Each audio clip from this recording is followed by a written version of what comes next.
kepada kita, khususnya di dalam kenikmatan Islam dan iman, di dalam kenikmatan berkumpulnya kita, di dalam menyebut nama Rasul sallallahu alaihi wasallam. Kalau bukan karena keimanan yang Allah tanamkan di dalam diri kita, mungkin kita tidak akan pernah kenal di dalam hakikat kehidupan, yaitu adalah kedamaian yang kita rasakan tiada lain, itu semua berkat Rasul sallallahu alaihi wasallam. Salawat beserta salam kita haturkan kepada baginda kita Nabi besar Muhammad sallallahu alaihi wasallam, karena berkat beliaulah pula kita bisa mengetahui mana yang hak dan juga mana yang batil. Berkat beliaulah kita bisa berkumpul, yaitu adalah atas mengenang jasa beliau dan juga panutan kita yang diperintahkan oleh Allah Subhanahu wa taala, yaitu adalah Rasul sallallahu alaihi wasallam. Dengan merayakan dan membaca Maulid Rasul sallallahu alaihi wasallam, maka juga tertanam rasa cinta yang akan menjadi bukti nanti di depan Allah Subhanahu wa taala. Para hadirin yang dimuliakan oleh Allah Subhanahu wa taala, maka sungguh kedatangan kita di malam hari ini bukanlah dilihat di dalam ketampanan yang kita miliki. Yang kita bisa hadir di malam hari ini bukan dilihat di dalam kekuatan yang kita miliki.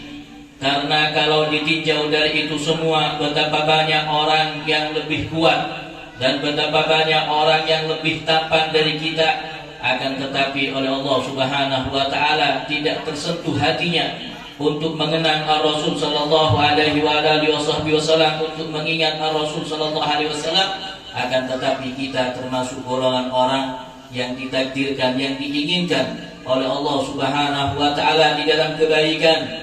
Seperti yang dikatakan, may yuridillahu khairan yufaqihu fiddin. Barang siapa yang oleh Allah Subhanahu wa taala diinginkan orang itu menjadi orang yang baik, maka oleh Allah dipahamkan tentang agama. Akan diberitahu oleh Allah Subhanahu wa taala ke tempat yang mana tempat itu menjelaskan kesempurnaan di dalam agama.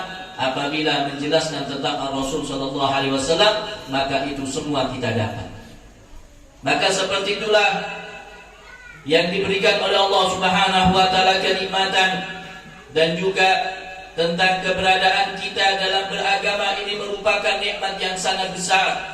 Sehingga Rasul sallallahu alaihi wasallam di dalam sabdanya di situ adalah ad-dinu nasihat, bahwa agama itu adalah nasihat. Ini hadis adalah salah satu yang diriwayatkan oleh sahabat Rasul sallallahu alaihi wasallam, yaitu namanya adalah Tamim bin Aus. Siapa Tamim bin Aus? Maka beliau itu masuk Islam ketika Rasul sallallahu alaihi wasallam sudah hijrah ke Madinah, yaitu pada tahun 9 setelah hijrah Rasul sallallahu alaihi wasallam.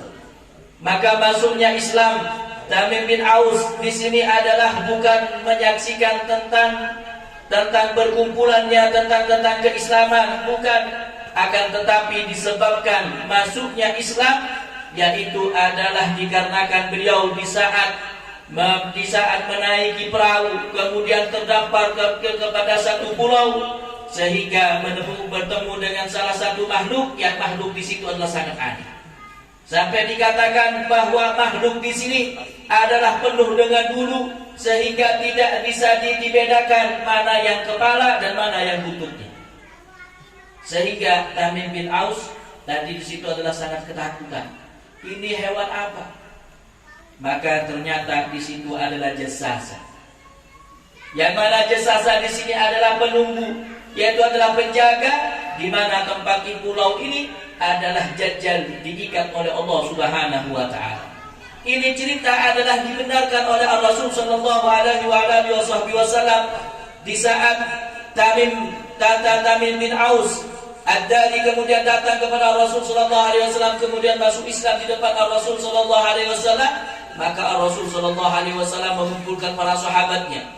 Kemudian setelah Tamim bin Aus menceritakan semua kejadian-kejadian yang dilakukan yang dilakukan di pulau, kemudian oleh Rasul sallallahu alaihi wasallam diceritakan kepada sahabatnya Rasul sallallahu alaihi wasallam, maka setiap ada cerita atau di situ riwayat kemudian dibenarkan oleh Rasul sallallahu alaihi wasallam, maka itu merupakan disebut dengan hadis takrir.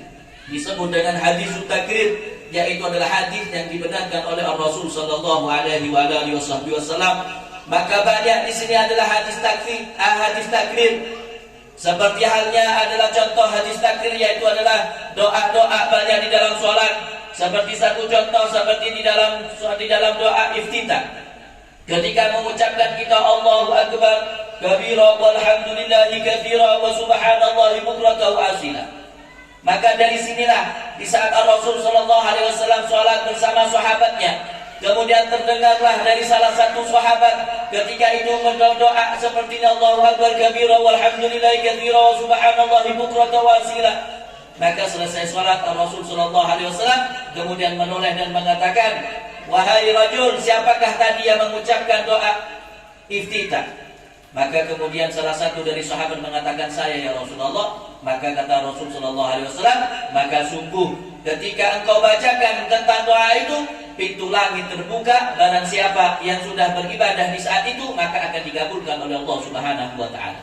Ini adalah doa yang tidak dilakukan oleh Rasul sallallahu alaihi wasallam, akan tetapi dibenarkan oleh Rasul sallallahu alaihi wasallam, sehingga doa di dalam iftitah itu ada dua riwayat. Ada satu yang dilakukan oleh orang rajul, yaitu adalah dari sahabat Rasul sallallahu alaihi wasallam.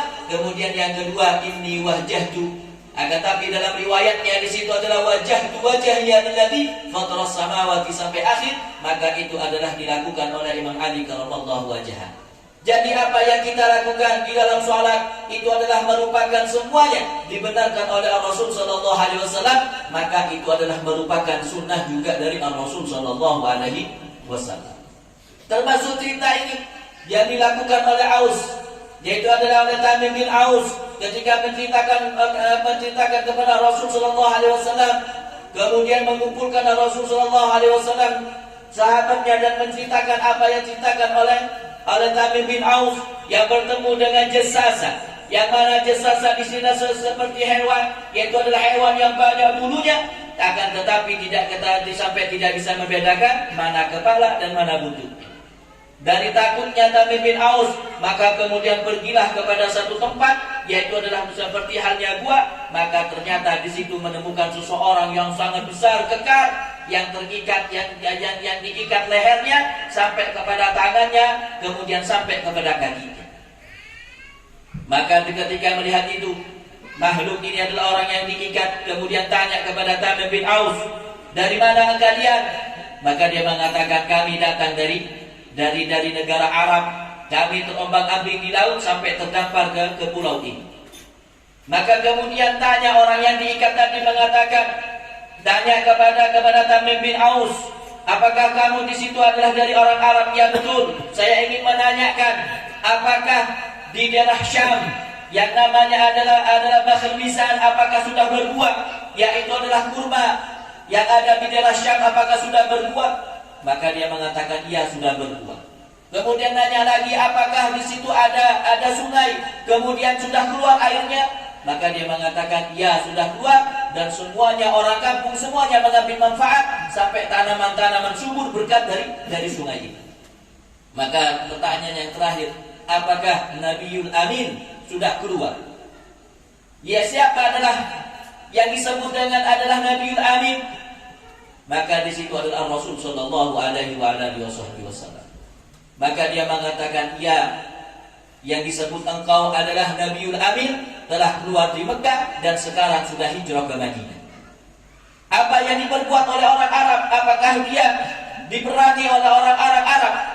Maka dia mengatakan, "Ya, sekarang orang-orang sama-sama membenci dan ingin membunuhnya."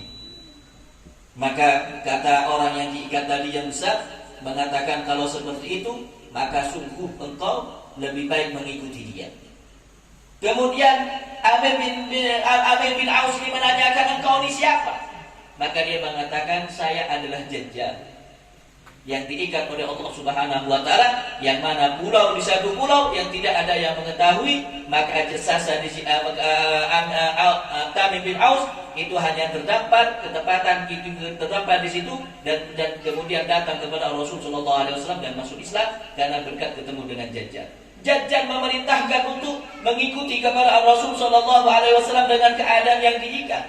Apalagi kita sebagai umatnya, Rasul sallallahu alaihi wasallam sekarang tidak ingin mengenal kepada Rasul sallallahu alaihi wasallam, sedangkan kadar bagi seseorang untuk bisa dekat kepada Rasul sallallahu alaihi wasallam apabila kita kenal kepada Rasul sallallahu alaihi wasallam.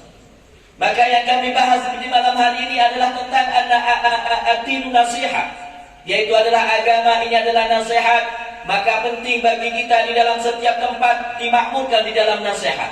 Kampung dimakmurkan dengan nasihat, maka kampung itu akan menjadi makmur. Apabila keluarga menjadi keluarga yang dipenuhi dengan nasihat, maka keluarga di situ juga akan menjadi keluarga yang baik. Dan apabila sudah nasihat ini sudah tidak ada satu tempat, maka sungguh akan celaka tempat itu. Ketika Rasulullah SAW mengatakan ad-dinu nasihat, maka kemudian para sahabat bertanya kepada Rasul sallallahu alaihi wasallam, "Ya Rasulullah, liman ya Rasulullah?" Untuk siapa nasihat itu ya Rasulullah? Maka kata Rasul sallallahu alaihi wasallam, adalah lillah. Adalah bagi Allah Subhanahu wa taala. Maksudnya adalah lillah, yaitu adalah keimanan kita mengimani semua kepada Allah Subhanahu wa taala, maka lebih mementingkan di dalam hak-haknya Allah Subhanahu wa taala daripada kepada hak-haknya yang lain. Jadi kita tidak melalaikan apa yang diperintahkan oleh Allah, kita tidak melalaikan menjauhi apa yang dilarang oleh Allah Subhanahu wa taala. Bukan berarti kita menjadi hamba yang selalu melanggar tentang apa yang dilarang oleh Allah Subhanahu wa taala dan menjauhi apa yang diperintahkan oleh Allah Subhanahu wa taala. Naudzubillah. Maka di saat itu seseorang yang selalu mementingkan mendahulukan tentang hak-hak Allah Subhanahu wa taala, maka ada salah satu dari orang Islam, ada 3 orang ketika berperang melawan Rum, maka 3 bersaudara ini ditangkap oleh Raja Rum. Maka kemudian diperintahkan oleh Raja Rum, wahai pemuda giat, sekarang masuklah agama Nasrani. 3 orang di sini diperintahkan oleh Raja Rum untuk masuk kepada agama Nasrani. Akan tetapi dia tidak mau. Saya tidak mau untuk masuk kepada agama Nasrani. Maka kemudian oleh raja kemudian disiksa, oleh raja disiapkan dengan api, yang di atas api itu kemudian yang kenal betul kepada Rasul sallallahu alaihi wasallam dan kenal betul kepada Rasul kepada Allah Subhanahu wa taala. Maka betapa banyak cita-cita dari sahabat-sahabat Rasul sallallahu alaihi wasallam yang mana dirinya tidak goyang sedikit pun bagaimanapun siksaan yang dilakukan oleh orang-orang di luar Islam, akan tetapi dia kepedulian kepada Rasul sallallahu alaihi wasallam maka tetap kuat. Seperti halnya siapa? Seperti halnya juga salah satu dari sahabat Rasul sallallahu alaihi wasallam seperti adalah Ibnu Mas'ud, yaitu adalah Abdullah bin Mas'ud. Abdullah bin Mas'ud di sini orangnya adalah kecil sampai disebut dengan sirun Nabi.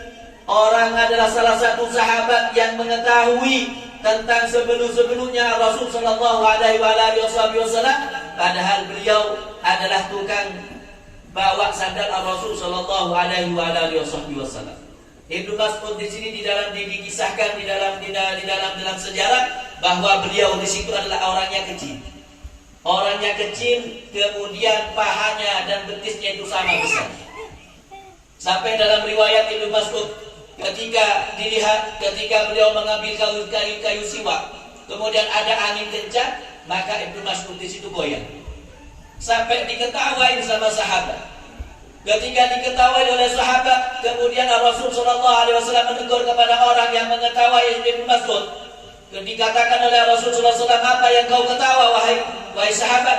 "Itu ya Rasulullah, Ibnu Mas'ud tadi kena angin, kemudian kayak mau ikut angin, sehingga orang itu ketawa." Maka apa kata Rasul sallallahu alaihi wasallam, "Demi Allah, seandainya nanti di depan Allah Subhanahu wa taala betis dari Ibnu Mas'ud, maka ketika ditimbang maka lebih berat daripada gunung Uhud. Ibnu Mas'ud di sini kerjanya apa?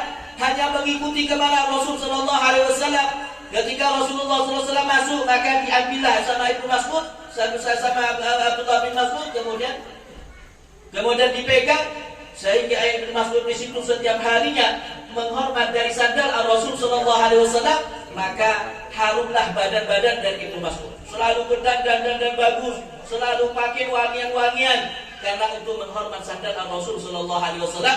Dan bagaimana kemudian kita ingin menghormat kepada nama Rasul sallallahu alaihi wasallam. Sehingga Ibnu Mas'ud di sini adalah menjadi seakan-akan seperti pengawal Rasul sallallahu alaihi wasallam. Ibnu Mas'ud di sini kalau Rasul sallallahu alaihi wasallam berjalan, maka Ibnu Mas'ud ada di depan Rasul sallallahu alaihi wasallam, memikirkan orang-orang yang ada di depan Rasul sallallahu alaihi wasallam. Padahal Ibnu Mas'ud di situ adalah orang yang kecil. Akan tetapi keimanan yang luar biasa, sampai-sampai ketika turunnya ayat tentang Ar-Rahman, maka Rasul sallallahu alaihi wasallam kemudian memerintahkan kepada sahabat, wahai sahabat, kira-kira siapa yang berani untuk membacakan ayat Ar-Rahman kepada orang-orang Quraisy. Bayangkan ketika itu masih jumlahnya orang Islam sangat sedikit dan siksaan kepada orang Islam dari orang Quraisy di situ sangat besar. Sehingga pertama kali yang mengatakan iya yaitu adalah Ibnu Mas'ud. Saya ya Rasulullah. Padahal Ibnu Mas'ud itu kecil. Engkau wahai Ibnu Mas'ud, ya Rasulullah, saya siap untuk membacakan kepada orang Quraisy. Bahkan di dalam riwayat itu disebutkan pertama kali orang yang membacakan secara terang-terangan tentang Al-Quran yaitu adalah Ibnu Mas'ud. Maka Ibnu Mas'ud kemudian datang tempat keramaian orang-orang Quraisy, maka datanglah juga di situ yang hadir juga di tengah-tengahnya juga adalah Abu Jahal. Kemudian ketika membacakan Ibnu Mas'ud, maka datanglah Abu Jahal. Padahal Abu Jahal di sini adalah orangnya besar dan kekar. Sampai nanti ketika Abu Jahal di situ tidak berdaya, maka Ibnu Mas'ud duduk di atas dadanya Abu Jahal. Dibayangkan kecilnya Ibnu Mas'ud kayak apa, besarnya Abu Jahal kayak apa. Bisa duduk bersila di atas dadanya Abu Jahal. Maka Ibnu Mas'ud kemudian dengan lantangnya dia mengucapkan tentang ayat Ar-Rahman. Maka Abu Jahal kemudian datang kepada Ibnu Mas'ud, langsung dipegang itu telinganya, kemudian ditarik sampai lepas. Sehingga Ibnu Mas'ud selesai membacanya, maka mengalirlah darah. Datang kepada Rasul sallallahu alaihi wasallam dengan keadaan menangis. Di saat Ibnu Mas'ud di situ adalah dengan penuh dengan darah telinganya datang kepada Rasul sallallahu alaihi wasallam. Kemudian malaikat Jibril datang kepada Rasul sallallahu alaihi wasallam dengan ketawa melihat tentang keadaan Ibnu Mas'ud. Sampai Rasul sallallahu alaihi wasallam kepada malaikat Jibril, ya Jibril, apakah engkau ketawa dengan keadaan Ibnu Mas'ud sedang kesakitan seperti ini? Maka apa yang dikatakan oleh malaikat Jibril? Ya Rasulullah, nanti engkau akan tahu bagaimana dengan keadaan Ibnu Mas'ud. Nanti engkau ya Rasulullah akan juga ketawa apa yang dilakukan oleh Ibnu Mas'ud. Sehingga malaikat Jibril tahu apa yang akan terjadi, sehingga ketawa duluan. Sedangkan Rasul sallallahu alaihi wasallam tidak mengetahui, lihat kepada zahirnya tentang Ibnu Mas'ud, sehingga ikut sedih terhadap Ibnu Mas'ud.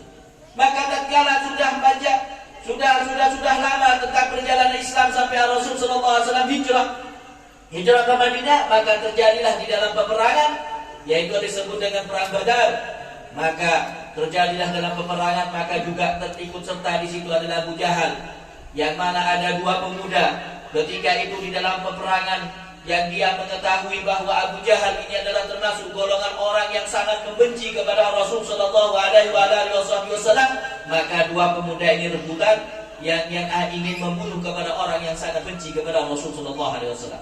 Di saat peperangan, maka kemudian dia sudah siap-siap, kemudian tanya kepada salah satu sahabat yang ikut perang di dalam peperangan Badar dan mengatakan, wahai paman, tunjukkan yang mana Abu Jahal. Maka orang ini melihat kepada dua pemuda ini merasa khawatir, ini masih kecil, ini adalah masih muda, sedangkan saya ini sudah tua. Kumpul sama anak kecil ini bukan membantu saya, nanti Anda harus membantu kepada dua anak muda.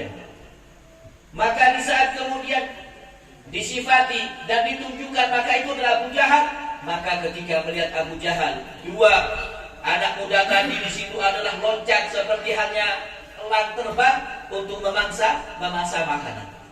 Langsung di situ adalah Abu Jahal. Abu Jahal kemudian dilumpuhkan sampai Abu Jahal ketika itu adalah lumpuh dan kemudian tidak berdaya. Maka datang dua pemuda kepada Rasulullah SAW, "Ya Rasulullah, kami sudah membunuh Abu Jahal." Maka satunya bilang, "Tidak ya Rasulullah, kami ya Rasulullah." Rebutan. Maka kemudian oleh Rasulullah SAW coba lihat pedangnya. Dilihat pedangnya, maka Rasulullah mengatakan, "Ya, memang betul kalian berdua yang membunuh Abu Jahal." Maka selesailah dalam peperangan. Maka Rasulullah SAW memerintahkan kepada Ibnu Mas'ud, "Wahai Ibnu Mas'ud," karena Ibnu Mas'ud walaupun kecil itu adalah jiwanya besar. Jadi kalau urusan perang tidak pernah mundur. Maka di saat Ibnu Mas'ud selesai dalam peperangan, maka Rasulullah SAW memerintahkan, wahai Ibnu Mas'ud, coba ente datang ke medan peperangan. Barangkali ada orang yang sudah sekarat, maka lebih baik itu adalah suruh ditusuk sehingga bisa cepat mati. Maka pekerjaannya Ibnu Mas'ud itu cuma pegang anak panah. Ketika ada salah satu dari peperangan yang sudah tidak berdaya, tidak mungkin untuk diselamatkan, maka ditusuk oleh Ibnu Mas'ud kemudian cepat mati. Ketika mencari sudah ternyata ketemu dengan Abu Jahal sudah dengan keadaan tidak berdaya. Maka ketika Ibnu Mas'ud mendekati kepada Abu Jahal, maka dari kejauhan dia merasa takut, hanya ditusuk hidungnya. Dari kejauhan hanya ditusuk hidungnya. Takut ini masih hidup pas melawan kepada Ibnu Mas'ud. Maka kemudian Abu Jahal ternyata belum mati, dia cuma tidak berdaya. Maka dengan keadaan seperti itu kesempatan Ibnu Mas'ud, maka kemudian duduk di atasnya Abu Jahal, dia bersila di atas dadanya Abu Jahal. Bersila di atas dadanya Abu Jahal. Maka apa kata Abu Jahal kepada Ibnu Mas'ud, "Wahai budak yang kecil, kalau ente nanti ingin menyembelihku, maka jangan kau sembelih bagian atas. Kalau sembelih bagian atas ini kurang sakitnya, cepat mati. Kalau ingin menyembelih di bawahnya di sini." Sehingga di dalam syariat ketika menyembelih, maka di situ disunahkan bagi yang mempunyai leher yang pendek, itu seperti halnya ayam, sapi dan sebagainya, maka ketika menyembelih bagian atasnya, sehingga urat yang ada di sebelah di leher bagian atas, maka menyebabkan cepat mati, tidak ada penyiksaan terhadap hewan yang disembelih. Tapi kalau yang mempunyai leher yang panjang seperti halnya unta, maka diperintahkan untuk disembelih bagian bawah. Sehingga Abu Jahal seperti itu, Abu Lahab seperti itu, suruh sembelih bagian bawahnya biar terasa sakitnya, dan mengatakan, "Ketika engkau kepenggal dari bagian bawah, dan bawa kepalaku kepada Muhammad." Bayangkan, di sini adalah dari umatnya Rasul Sallallahu Alaihi Wasallam. Maka di saat kemudian bilang seperti itu sebelum dipenggal oleh Ibnu Mas'ud, maka oleh Ibnu Mas'ud kemudian ditarik telinganya, maka kemudian dipotong telinga. Kemudian mengatakan, ini adalah telinga, harus dibalas telinga. Telinga harus dibalas telinga. Maka kemudian setelah itu ditarik oleh Ibnu Mas'ud, dibawa kepada Rasul Sallallahu Alaihi Wasallam dan menceritakan apa yang dilakukan oleh Abu Jahal. Maka Rasul Sallallahu Alaihi Wasallam mengatakan bahwa Fir'aun di zamanku itu lebih dahsyat daripada Fir'aunnya Nabi Musa. Ketika Nabi Musa di saat tenggelam, maka masih ada terlintas untuk bertobat kepada Allah Subhanahu wa taala. Akan tetapi dari umatnya Rasulullah SAW seperti Abu Jahal, dia sudah tahu mati masih sombong. Makanya di situ adalah lebih dahsyat daripada Fir'aunnya Nabi Musa. Maka seperti itulah sahabat-sahabat Rasul Sallallahu Alaihi Wasallam, karena mereka menyaksikan betul bagaimana Rasul Sallallahu Alaihi Wasallam, maka paling tidak kita, walaupun tidak mempunyai penyaksian seperti penyaksian yang disaksikan oleh para sahabat Rasul Sallallahu Alaihi Wasallam, maka paling tidak kita adalah termasuk orang dengan cara mengenalkan kepada Rasul sallallahu alaihi wasallam, yaitu dengan memperbanyak selawat kepada Rasul sallallahu alaihi wasallam, dengan menyebut nama Rasul sallallahu alaihi wasallam, maka itu merupakan jalan bagi kita untuk bisa dekat kepada Rasul sallallahu alaihi wasallam. Para hadirin yang dimuliakan oleh Allah Subhanahu wa taala, maka kita berdoa di malam hari ini, di majlis-majlis yang agung seperti ini, kita memohon kepada Allah Subhanahu wa taala apa yang kita hajatkan, mudah-mudahan Allah Subhanahu wa taala mengabulkan. Apa yang kita inginkan oleh Allah Subhanahu wa taala diberinya, apa yang kita inginkan oleh Allah Subhanahu wa taala dikabulkan dalam keimanan, khususnya di dalam keimanan kita, di dalam keislaman kita. Mudah-mudahan Allah Subhanahu wa taala selalu menguatkan di dalam iman kita.